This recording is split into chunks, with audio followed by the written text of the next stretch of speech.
Welcome to In the Studio. I'm Tyler Shaffo. Today we're going to be talking about the UC Davis Experimental College. And I have some great representatives from the EC here to tell me all about its past, its future, what you can find there, how you can find it. How about you introduce yourselves? Hello, my name's Rhoda Coscetti, and I'm the director of the Experimental College, which is a student position. And this is Dr. Erin Melcon, who is our Operations advisor, and Dr. Rick Schubert, who's our chair of the advisory board. Well, it's great to have you all with me. Thanks for having us. Yeah. I guess I want to start with the experimental college's recent past.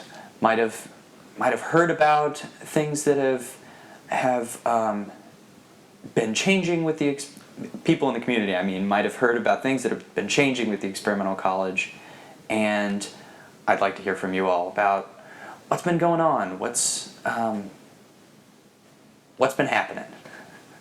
Would you like to address this question, Dr. Schubert? I'd be happy to, Rhoda. Thanks. The Experimental College has faced some significant challenges recently, and in an important way, the story of those challenges is really the story of the challenges that have faced print media, oddly enough. The Experimental College was founded in 1966 and did quite well for itself until about 2007. As recently as 2007, 1,000 students a term were enrolled at the Experimental College. But about 2008, we started experiencing pronounced enrollment decline. And not coincidentally, the California Aggie, the student newspaper that's produced by another unit of the ASUCD, the undergraduate student government, and its associated charitable organization that runs a number of things in Davis, including the busing service, Unitrans, right. The coffee house on campus, and altogether almost 30 units. That's under the same umbrella. Under the same umbrella. Okay. So the undergraduate student government at UC Davis is really incredible in that it does not only what undergraduate student governments typically do for students, it also provides an array of fairly impressive services. Yeah, I mean, Unitrans is great, and so is the Experimental College. You know, I realized maybe I jumped ahead of myself, but Erin, can you tell us, what is the Experimental College? What can people find there, and why is it so important to keep it alive? Absolutely. So the Experimental College is a ASUCD unit, and we offer a variety of classes that you might not be able to find elsewhere, but what's really unique about us is how we teach the classes.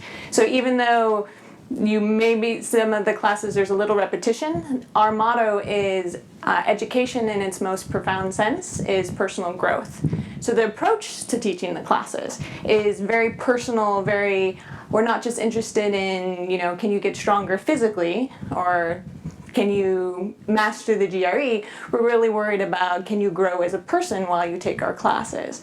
So right now we're offering classes that fall into categories of martial arts, dance, mental health and awareness.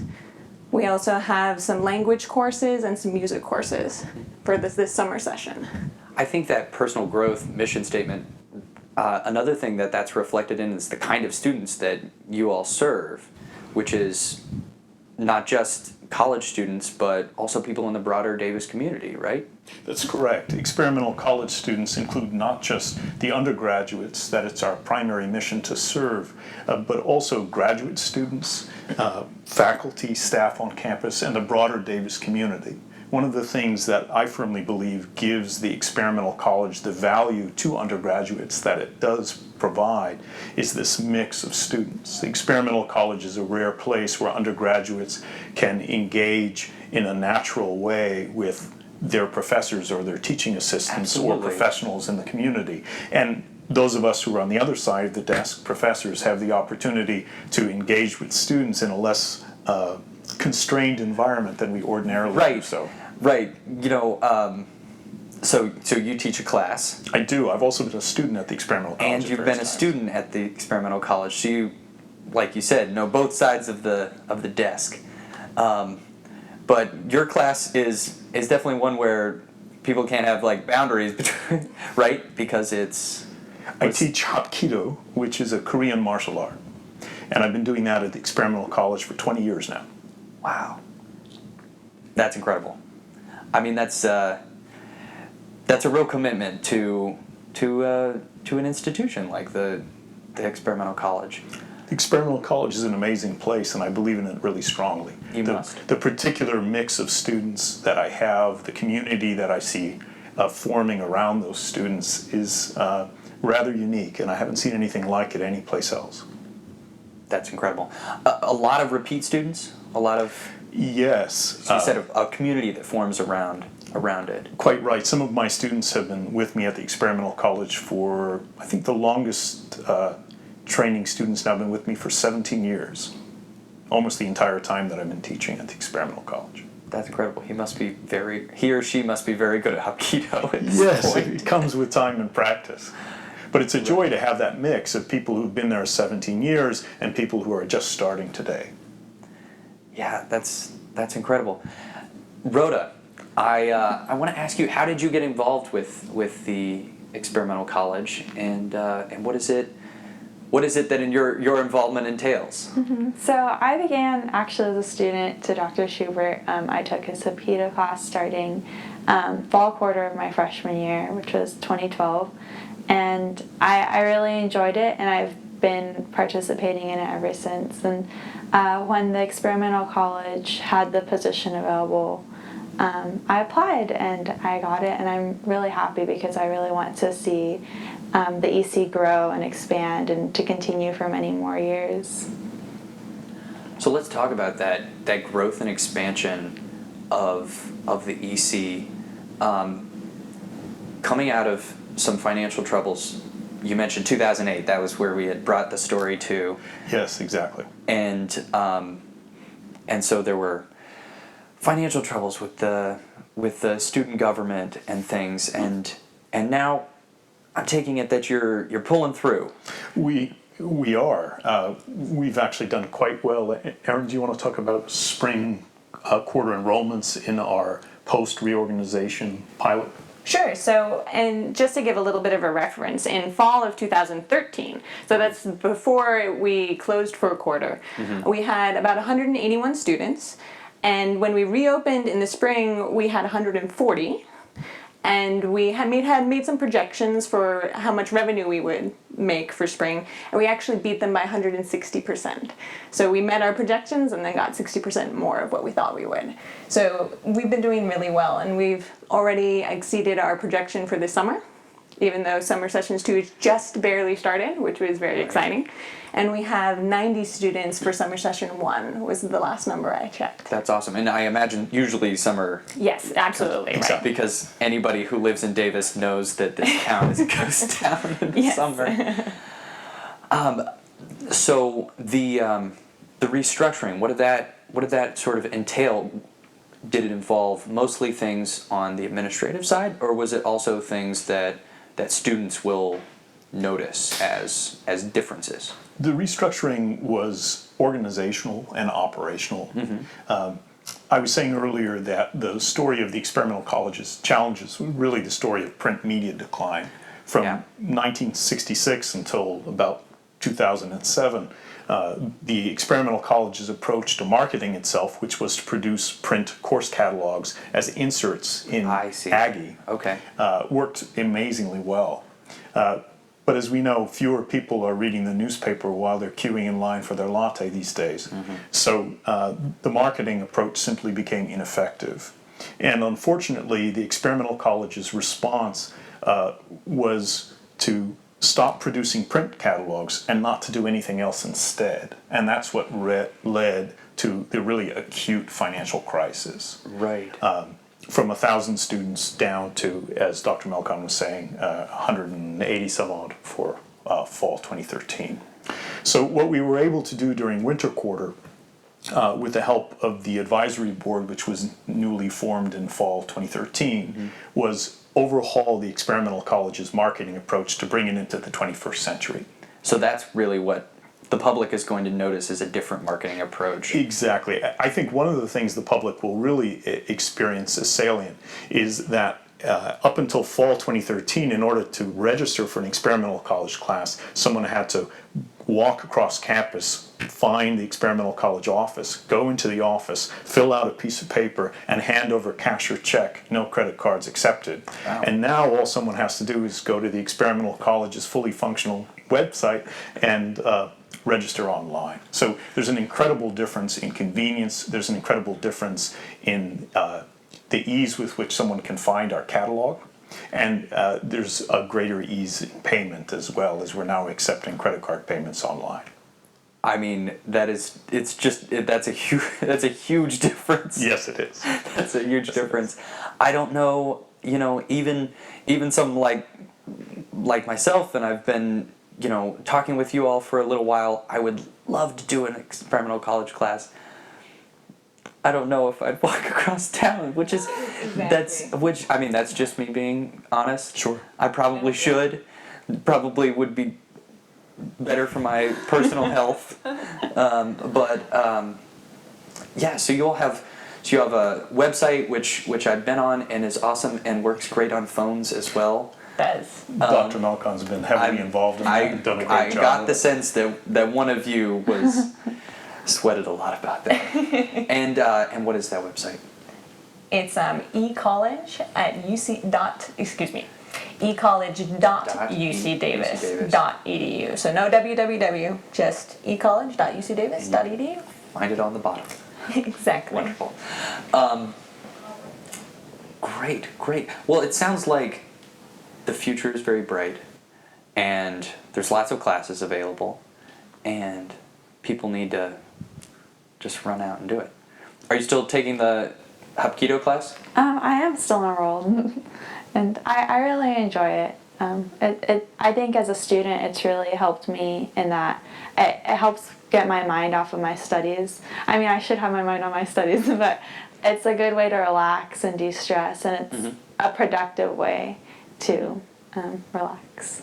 Good workout. One of the things that's important to us as instructors at the Experimental College is that we're providing non-credit instruction. So rather than provide another learning experience which is attended by all the stresses with which academic classes are attended, students simply have the opportunity to enjoy what they're learning, to learn what they want to learn, what's significant to them personally, and what fills some kind of gap or need that they have identified in their own lives. Yeah. And that's the improving lives sort of mission statement that goes back to that, right? Right. Education in its most profound sense is personal growth. I'm sure you've said it. You said it More than once. More than once. I really relate to that because I started as a graduate student, so very stressful time, right? And the experimental college became a second home for me. It was great because if you didn't show up for a class, the next class would be, everybody would be like, is everything okay? Do you need anything? Do you need help? So it's a really wonderful environment to be in because it's, like I said, a home away from home. It's a learning community, which, I mean, it would be great if university classes were more like that, but Yes. but having that as an institution on campus, and lest we not emphasize enough, for the greater community, is really marvelous. I wanted to ask a little bit about the instructors of these classes. We know, we have one of our star instructors here, and you are also an instructor of philosophy as well. That's correct. I'm a philosophy professor by trade. I was a student at UC Davis through the doctorate, and I've been teaching at Coscetti River College in Sacramento for the last 16 years. Wow. One of the things I value about my position at the Experimental College is that it allows me to approach martial arts instruction from a traditional standpoint, a standpoint that incorporates classical Asian philosophy into the practice. That's not so easy to do if you're teaching a physical education course, or if you're teaching a course in an environment that really sees martial arts practice as a mere physical practice. Or a self-defense. Or a type- self-defense type thing. There's physicality involved. It's a great workout. You get Sure. fit.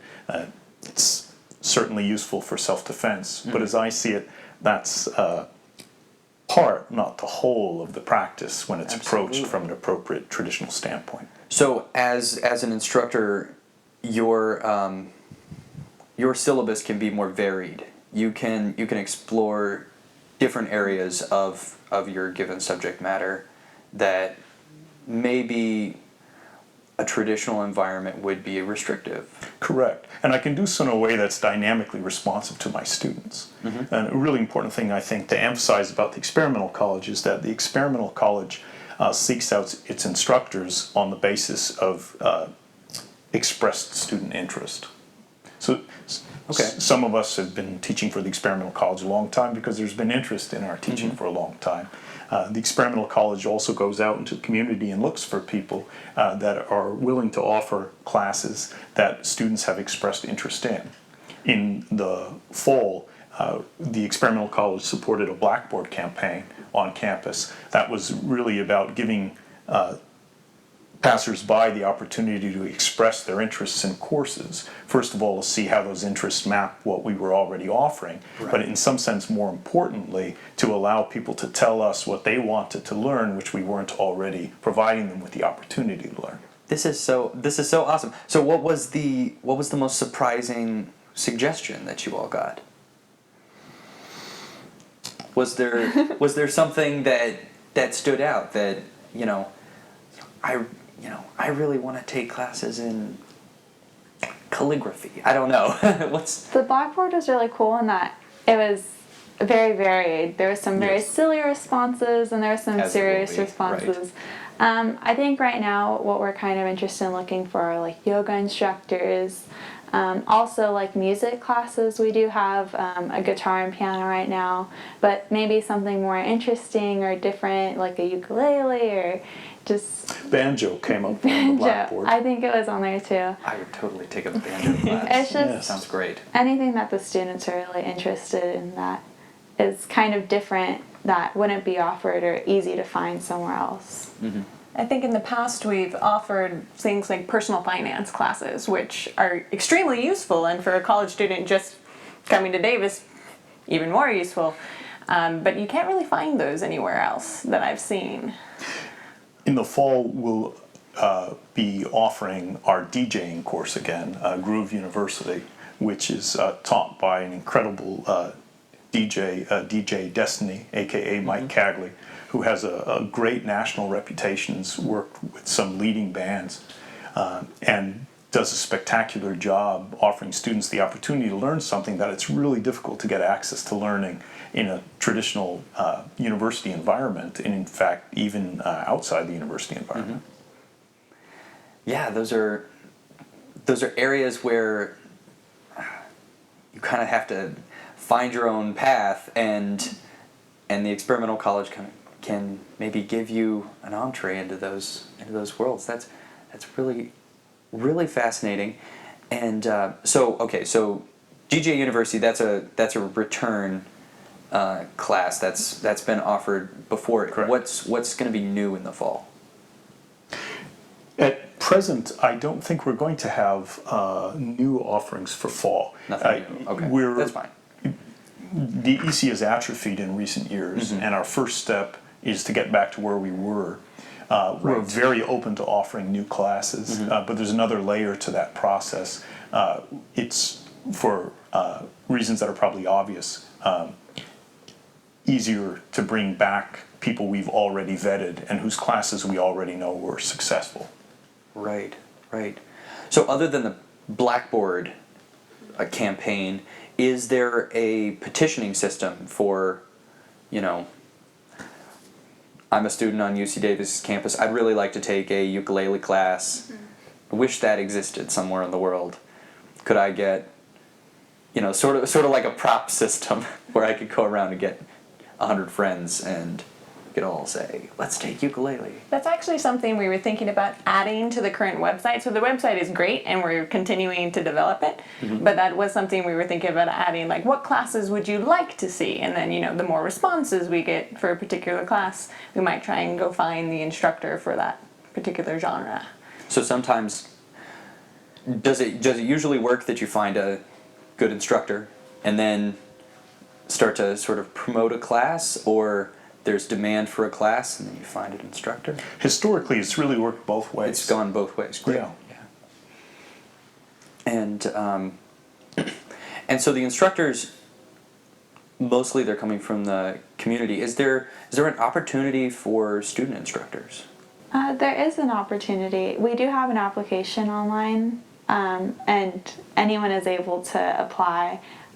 We just ask that you have experience in teaching what you would like to teach, but it's pretty simple to sign up, so anyone's welcome. Are there requirements for writing a syllabus and sort of designing the class beforehand as an There's instructor? a slight part in the application where you have to what you would like to do, and then when I interview, if I liked your application, that's something that we would discuss. So that's your interview. They have to get past the tough exterior of Rhoda. Yeah, exactly. So prepare yourself. Right, wonderful.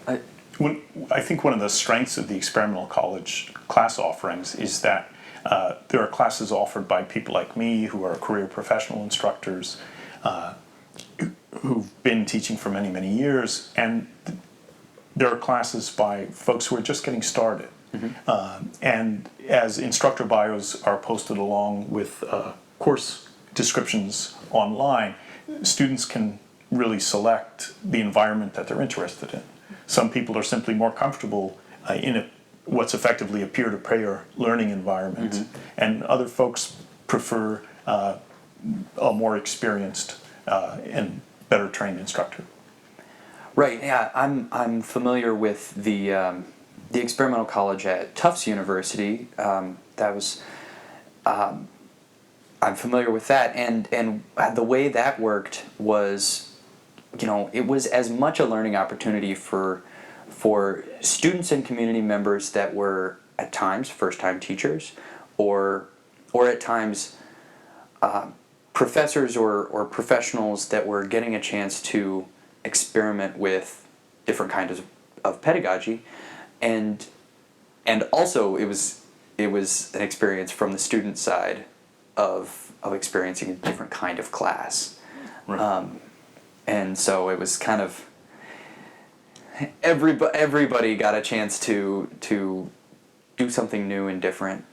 Real quick, the last thing I wanted to touch on is the garden. We haven't talked about the garden at all. Is that involved with the EC? So Is it the same, or is it slightly different? the experimental college used to consist of two programs, the courses program and the Courses gardens program. and the gardens. During the restructuring, the ASUCD decided to separate the gardens from the courses program. Okay. Essentially because there was really very little overlap in operations to begin with. It was a sort of Does kinda make sense. administrative convenience at one point, but it really ceased to be that. So it just made sense to separate the gardens out. But the gardens, you can still find information on that through the EC's website. ASUCD, not through the EC's website, Oh, but okay. through the garden's own website and through the ASUCD Student Services Office. All right, great. That clears that up. Real quick, if each of you wanted to give, what's your best reason why somebody should sign up for a class with the EC for the fall? Are you still doing registration for the fall? Oh, absolutely. Absolutely. Okay, up until when? We accept registration actually into the term in which the instruction is taking place. Oh, wow. So the last time to take a fall class would be the end of the fall. The end of the fall. Right now, we only have the summer session, second summer Correct. session registration up. Okay. Fall's up and coming, Okay. but once it's up, you can register anytime you want. But people can be having it in their mind. Yes. If they That like us on sounds- Facebook, it will be posted when each time Yes. to sign up is Great, so you can available. find the Experimental College on at Facebook. is This it- is Experimental College UC Davis, I believe. Yep. awesome. Yeah, gotta get the social media. That's where all the print went, right? That's It exactly just right. got digitized That's and, exactly and right. put. You know, in the Put it- phones and everything. That's what I was doing right before you came, because I was on the phone, like trying to find out about the EC. Cool. So, number one reason why you should get signed up for a class. It's beneficial for you in any way that you look at it. As a student, it's nice. You have a lot of community members and other students to bond with, and a good place to go to if you need to relax and de-stress from your classes. Yep, I think the number one reason is the community that we have and the people who are teaching and in these classes are just so amazing, and you can't go wrong, basically.